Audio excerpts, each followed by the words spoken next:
This is your boy Dedrian Cologne from House of Rasslin, and this is my review for the March 2nd episode of AEW Dynamite. Like, share, comment, subscribe, follow House of Rasslin on all social media platforms. I know it's been a while. Last week I was pretty much under the weather. Here in Chicago, the weather was pretty much fluctuating with really cold temperatures, and it raised back up and down and that whole thing. I was really under the weather, so that's why there wasn't a review for Impact, Rampage, and SmackDown. But I'm feeling a little bit better, so I'm back. Let's get this thing rolling. I mean, this week's we got a lot of wrestling going on, so we'll see how this turns out. But man, tonight on AEW Dynamite, of course, there was this big announcement that Tony Khan was just building up. There was so much speculation. Man, could this possibly be a deal with HBO Max, where AEW is going to have content on HBO Max, which I hope one day it happens, because HBO Max is badass. That is a dope streaming service. What was the other rumor? Tony Khan purchasing a promotion.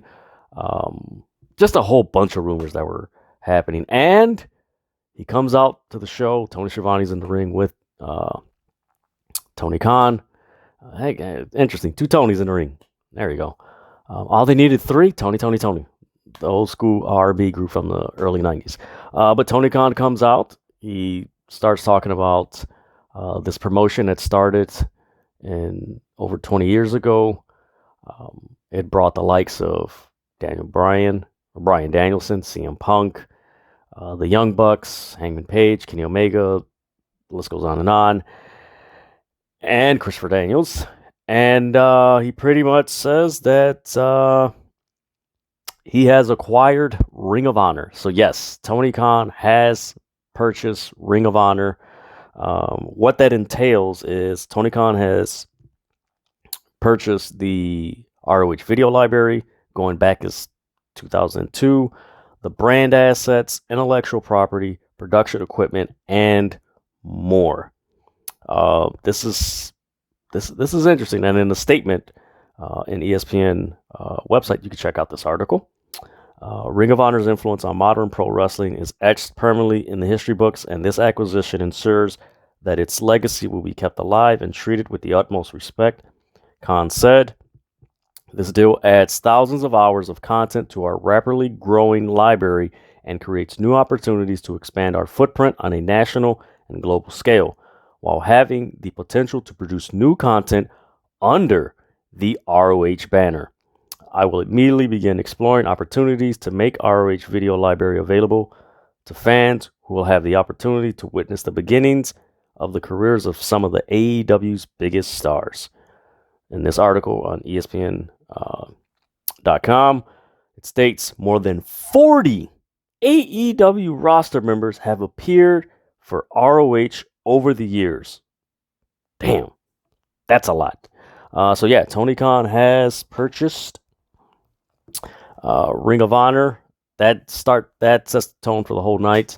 Of course, there are rumors and, of course, the speculation that Cody Rhodes is going to go run Ring of Honor, which be pretty dope if it happens. Interesting. I wouldn't put it, never say never in professional wrestling, but again, that's all speculation. But yeah, Tony Khan has purchased Ring of Honor. A lot of Ring of Honor talent and announcers. Ian Riccaboni. I can't wait to. Oh man, that's going to be awesome. But yeah, a lot of the Ring of Honor talent, like, all right, let's go. Let's get this. So this is going to be really interesting how this goes moving forward in the beginning of the year. It's interesting because it seems like the month of March is when things are always purchased in professional wrestling. It's weird. It kind of reminds me of the Jim Crockett Promotions purchasing UWF from Bill Watts back in, was it 87 or something like that. Deja vu. Again, another deja vu. But yeah, this match, after this announcement, Tony Khan, of course, he mentioned, Brian Danielson and Christopher Daniels. So they have a match. that was a solid match. I recommend you guys check it out. It wasn't too flat. It was just an old school textbook match that was perfect for the opening match of the show. This show had a lot of... I like the pacing of this show. It was pretty cool. It wasn't all over the place like last week. And by all over the place, I don't mean like, oh, it was just wild or anything. It just... the pacing wasn't... it was just like, something's off. But no, Tonight Show, it was, man, this was a fun show, man. This was a really fun show. I was entertained. But yeah, this Bryan Danielson match and Christopher Daniels, really solid match by two veterans that it was just, all right, man, let's go. And of course, Bryan Danielson wins. And then he proceeds to talk about Ring of Honor, and after every match we would shake the person's hand, and Christopher Daniels is on the floor and Bryan Danielson goes down, shakes his hand, brings his arm up, and he's like, you know what, but I have no honor, paraphrasing, and he just starts kicking the hell out of Christopher Daniels. And then Jon Moxley music hits. He comes down to the ringside, and mind you, they're in Jacksonville, they're at Daly's place. Looked like it was a packed house, and Moxley and him have a stare down, and they're about to fight, and Bryan Danielson leaves the ring, and yeah, that's the match at Revolution. Bryan Danielson and Jon Moxley. That's going to be, man, that AEW Revolution pay-per-view is gonna be, that's gonna be a solid ass pay-per-view. And then after that match, you have a backstage segment with Sting and Darby Allin. They're talking about Andrade and HFO and just that whole dynamic. It's so cool seeing Sting with Darby Allin. It's amazing the contrast of how AEW uses their legends as opposed to WWE. Of course, in WWE, the speculation is Vince McMahon is going to wrestle Pat McAfee, and again tomorrow they're going to have Vince McMahon's going to be on Pat McAfee's show, so that's going to be all right. But yeah, it's basically their typical Sting Darby Allin promo. After that, then you have the Tag Team Battle Royal, and man, this was a hell of a lot better than the Tag Team Battle Royal last week. Of course, last week's Tag Team Battle Royal, it's set up for this week's Tag Team Battle Royal. But man, this was fun, especially in Daly's place. And just, it was at the perfect time because it was towards the end of the first hour and going into a little bit of the second hour. But man, this was so much fun. And the tag teams in this match, mwah, mwah, mwah, mwah, mwah, so good. First off, the first team to come out, and he's back. Darius Martin and Dante Martin are back together again. Top Flight. Man, this was so fun and cool to see these guys back in the ring. And Darius Martin looks smooth as hell in this Battle Royal. He looks smooth. You can tell if you go back and watch the footage and you watch this show and you look at them, Dante Martin and Darius Martin, there's a sense of maturity and just confidence coming out there, as opposed to when they came out before Darius got injured. There was just like, all right, yeah, we're happy to be here, and it's like, no, we're here and we're gonna make a statement. That's dope when wrestlers project that, because you're gonna have a lot of fun watching them in matches. You're like, ooh, all right, this is gonna be fun. The other teams that came out, you had FTR, you had the Acclaim, you had Dark Order with number 10 and number 5, you had the Butcher and Blade, who, that was pretty cool to see them. You had the Varsity Blondes, you had Santana Ortiz, you had the Best Friends, you had the Dark Order with Evil Uno and Grayson, you had the Young Bucks come out, you had the Wingman, you had Gun Club, you had Brock Anderson and Lee Johnson, you had 2.0 come out, and during this whole thing, Evil Uno is about to get eliminated by the Best Trent Beretta, and guess who comes out? Danhausen. Evil. That was cool. Like, I know a lot of people don't get into it. It's understandable. People don't find them entertaining or what have you. But man, it was just fun. Again, it's a Wednesday night. especially with everything that's going on in the world. Like this was a cool show to just watch and just take your mind off things for at least 2 hours. Again, take your mind off things, not really. I don't want to. No, this is a cool show. But yeah, you had that. Then towards the end, you had one member of FTR. You had, who was it? Dax Harwood. There we go. You had Dax Harwood. You had Darius Martin, who just came back. This was dope that AEW had him towards the end, because that makes Top Flight seem stronger, and it adds to Dante Martin's character. Like, hey, I was strong as a singles act, but now I'm even stronger because my brother's here, and we're just going to be a badass tag team going forward. And then you had the Young Bucks. So you have this melee and everything, and Dax Harwood gets thrown out. And guess who comes out? Redragon, or is that Redragon, Red Dragon, whatever it is. Redragon, Kyle O'Reilly, and Bobby Fish. It's amazing to see what they're doing now, considering that just a year ago, they were in NXT. Interesting. But yeah, so they pretty much help the Young Bucks. I believe it was Matt Jackson. Yeah, Matt Jackson win. And yeah, so it's going to be Luchasaurus and Jungle Boy versus Redragon and the Young Bucks. That's going to be a dope match. Me personally, I want Redragon to win. I want Redragon to win, and then I want Adam Cole to win. I want them to hold all the damn gold. That's what AEW needs right now. So from there, you had a promo with Chris Jericho talking about Eddie Kingston. Santana and Ortiz comes, and they like dap hands, and Jericho's like, "Are we good? Are we good?" I honestly think you're going to see on Sunday, you're going to see Santana, Ortiz, and Eddie Kingston beat the hell out of Chris Jericho. And I will be celebrating with joy. Yes. Then you have this outstanding promo and segment between CM Punk and MJF.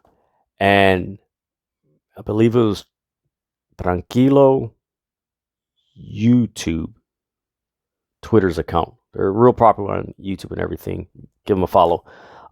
They tweeted a picture. This segment was similar to kind of like Jericho and Shawn Michaels at WrestleMania 19. Not so much in the sense, they were in a match and they hugged and everything, but the embrace was similar. CM Punk, he brings back, everyone's like, oh my God, MJF's promo was just so touching. He, was like, oh my God, he touched on everything. But then CM Punk reminds us, MJF talked about Brian Pillman Jr.'s dad, Brian Pillman, in Cincinnati in front of his family. And if you remember that was like, damn, they actually agreed to him to say that? Damn. He struck Dean Malenko, who has, I forgot what ailment he has. I think it's Parkinson's or something. Forgive me if I'm wrong, folks. But he has something's disability or something like that. And then he talks about how he dogged Darby Allin's uncle as far as him dying. Like, this was so good that CM Punk brought this up and reminded people, like, hey, yeah, that guy played sympathy on you last week, but don't forget, this is the same guy that said this. So MJF comes out, and they share a few words, and CM Punk sticks his hand out, shake his hand. MJF shakes his hand, they hug, they're hugging, and CM Punk looks at him. MJF takes a step back, and then he kicks him in the nuts. That you've seen that, like, he's gonna kick him in his nuts. He's going to kick him in the nuts, and it's going to be funny. So yeah, he kicks him in the nuts. He starts beating him up. Shawn Spears and Wardlow come out, and FTR come out. Wardlow didn't do anything. Shawn Spears had the dog collar and everything. MJF started hitting it. CM Punk with his ring. CM Punk was just busted. Man, he had color, as they say in the wrestling, but he was just busted wide open with blood. They proceed to have CM Punk hanging from the dog collar on there. MJF grabs the mic and he tells them, the biggest lie that the devil ever made people believe in, that he doesn't exist. And MJF says, "I'm the devil." After that, you kind of believe it. But yeah, that's another match for AEW Revolution that I'm looking forward to. I think that might be the match of the night. I tweeted this out during the show that I think this match between CM Punk and MJF, the dog collar match, is probably going to be as violent and bloody as the Magnum TA Tully Blanchard Steel Cage match from Starrcade 85. And if you don't know that match, YouTube it, read up about it. That was a bloody, physical, violent match. And man, if they channel those two guys from 1985 and have a match like that at Revolution, man, that's going to be a badass feud. From there, we had a backstage segment with Keith Lee, Ricky Starks, and Powerhouse Hobbs. Similar to last week, Ricky Starks interrupts Keith Lee. But this week, Keith Lee's like, "You keep interrupting me, I'm going to do something to you." And of course, you get this brief interaction between Powerhouse Hobbs and Keith Lee. Man, I love that, just that dynamic of Keith Lee and Powerhouse Hobbs. Like, whew, man, these boys, whew, man, this is going to be sweet. This is going to be sweet. Again, all three of these guys are in the ladder match. This is going to be dope. I personally think that Keith Lee's going to win. Originally, I was leaning more towards Wardlow, but I do think Keith Lee's going to win. And it's going to be glorious. I know that's Bobby Roode's thing, but it's going to be, let me phrase that, it's going to be limitless Sunday. Yep. From there, we had the Mercedes Martinez, Thunder Rosa versus Britt Baker and Jamie Hayter match. This was a fun match. All four of these women are having the most physical women's matches I've seen in AEW. There is a chemistry between Thunder Rosa and Britt Baker that is so unique and so intriguing and entertaining that when you see them in the ring on TV, you can't change the channel because you know it's going to be good. Either Britt's going to get on the mic and just start annihilating people, or Thunder Rosa's just going to beat the hell out of somebody. So it's a perfect mix. But man, this was a good match. Mercedes Martinez, man, again, another person that was released. Of course, she went to NWA for a little bit and Impact Wrestling. She's in AEW. The way she was in NXT is like she hasn't missed a beat, and actually her game's like just stepped up more. Man, this was a really good match. Of course, Thunder Rosa wins, and let's see if she wins, because most people logically think like, hey, man, Thunder Rosa should win. But then again, you got to think about this. So you have Red Dragon or Redragon facing off for the tag team titles. Then you have Adam Cole facing for the world title. And then you're having Britt Baker in a world title match. I think we might have all those people win titles. Britt might retain the title, but the other two might win it. We might have all these people have world titles. I don't know what's going to happen with the TNT title or what have you. That's what I was looking up. And I wouldn't be surprised if that happens. I would be disappointed. Like, man, it should be Thunder Rosa's night. But then again, it's AEW. They might do that. They might have Redragon and Adam Cole win and Britt Baker lose and just have a different dichotomy. But that might happen. From there, you had a backstage segment with Jade Cargill and Ty Conti. Oh my God. Jade Cargill with these one-liners, man. She's like, bitch. Excuse my language. She's like, I'm going to say that. She's like, I don't care about that judo or what have you. I'm going to kick the out of you. Man, she's becoming more and more vicious on the mic and in her confrontations. You can tell there's a confidence that she's got swagger she's got, and she's steadily improving in the ring, which is even better. You want that to happen. You don't want somebody with so much potential to just like regress. You want them to progress, because guess what? The more you have a wrestling company have so many wrestlers progressing, that makes the wrestling industry better and more intriguing, and there's more options for you to root behind as far as wrestlers.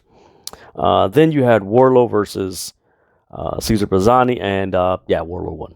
He powered the bomb. He did the power bomb symphony, and after he finished, Shawn Spears gets in the ring, and he's gonna try to hit Bazzani with the steel chair. Wardlow catches it, and you have this face-off between Wardlow and Shawn Spears, and it's like, Wardlow is getting closer and closer to snapping. It's like, this is going to be interesting. Then we get a promo from the House of Black, from Malachi Black, Brody King, and Buddy Matthews. Somewhat of a cryptic message, but man, this group is so interesting. One thing I can say, going back to Tony Khan's media call, and when Sean Ross Sapp asked Tony Khan the question, like, hey, when are the trio titles coming? And Tony Khan's like, when Kenny Omega comes back, that would be a pretty cool time to introduce the trios titles. So one thing I can say, this show, you saw subtle hints of a lot of 6-man tag action, which I hope they do it, because that actually opens up for more matches to happen and more guys to be involved in everything, so which would be cool. That's why you kind of see Santana Ortiz with Eddie Kingston. You have Adam Cole and Redragon. You have Hangman Page with the Dark Order, the House of Black. So yeah, this is it's like planting the House of Black promo is like planting the seeds of them doing something, of course, with Penta and Pac and everything, but it's planting the seeds for something even more. From there, you get a promo between a backstage segment with Wardlow and MJF. Or actually, phrase that. It started off with Wardlow, Shawn Spears. They're talking and everything. MJF comes out and he's like, "Yeah, I see that you have, an issue." And MJF tells this to his face. You don't get paid to win wrestling matches. You get paid to protect me. It's like, ooh. And if you don't do your job, I'm going to fire you. And he just slaps Wardlow. It's like, ooh, this is progressing. And I like it. I like it. I like it. I like it a lot. It's like, this is going to be dope. So this is going to be interesting in AEW. All I got to say, it's going to be interesting at AEW Revolution, how this plays out, how Wardlow is involved in all this, and just where this goes. This is so interesting. And then the main event is the Undisputed Elite, Adam Cole and Redragon versus Hangman Page and the Dark Order. It's, again, another 6-man match. It was decent. It wasn't, oh my God, this is amazing. It was what it was. It was decent.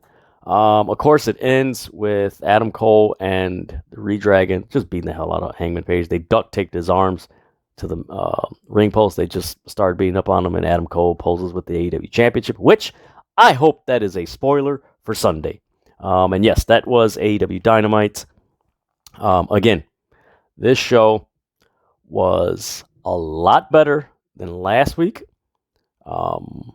There wasn't any major debuts, just the announcement of AEW or Tony Khan purchasing Ring of Honor, which is going to be really interesting how this plays out.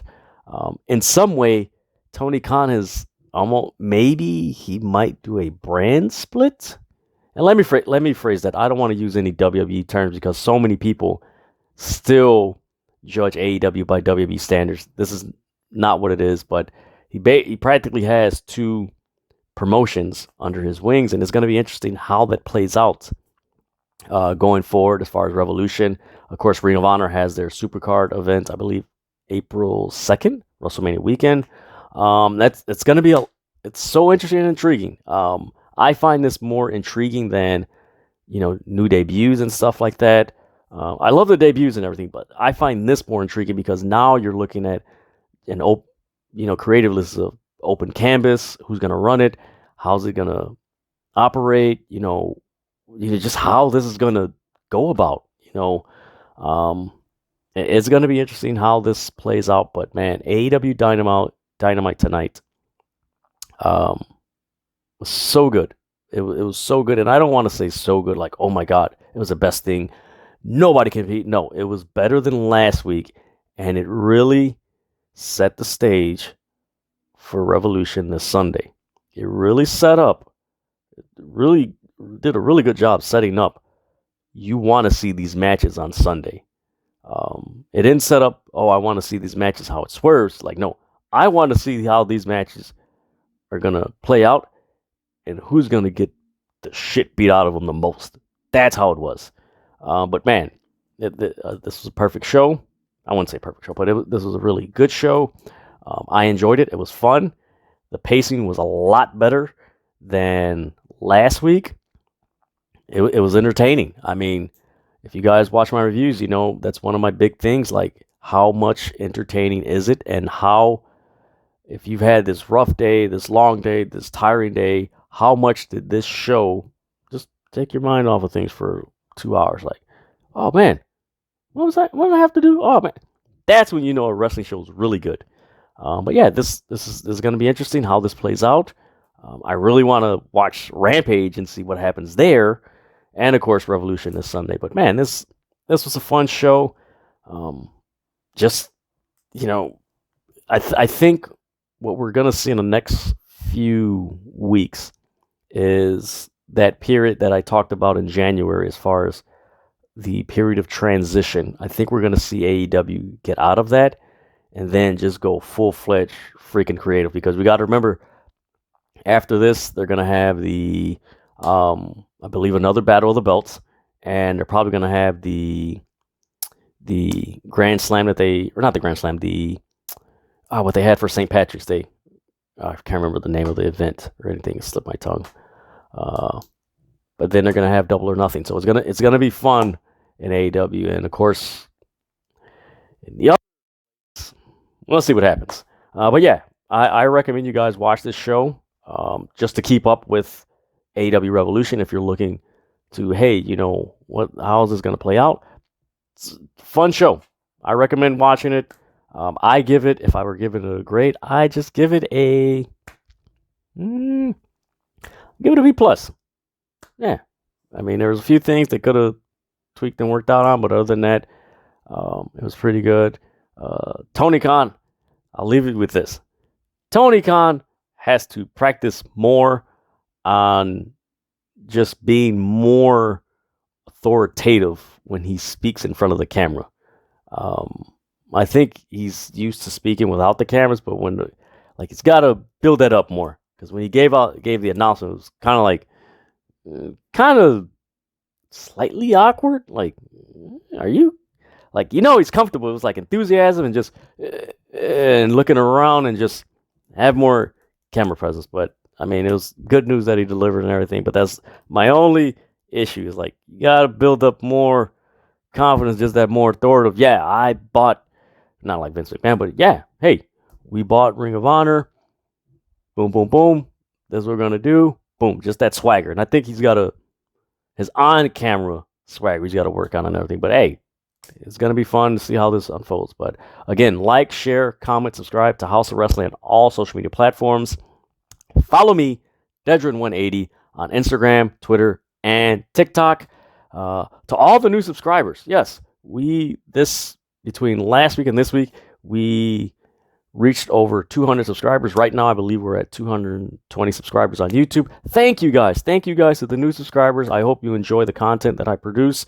I got a lot of stuff in store and everything. It's just crazy times putting all this stuff together. But man, thank you guys for subscribing. I hope you enjoy House of Wrestling on all social media platforms, and especially on YouTube. I mean, what else do I got to say? I mean, that's my review for AEW Dynamite for March 2nd. Like always, like I say, and I've been saying again on videos, stop fighting over wrestling. Just enjoy it, man. Look what's happening in the world. Enjoy this, man. It's for our entertainment, to escape from whatever we're going through. All right? With that,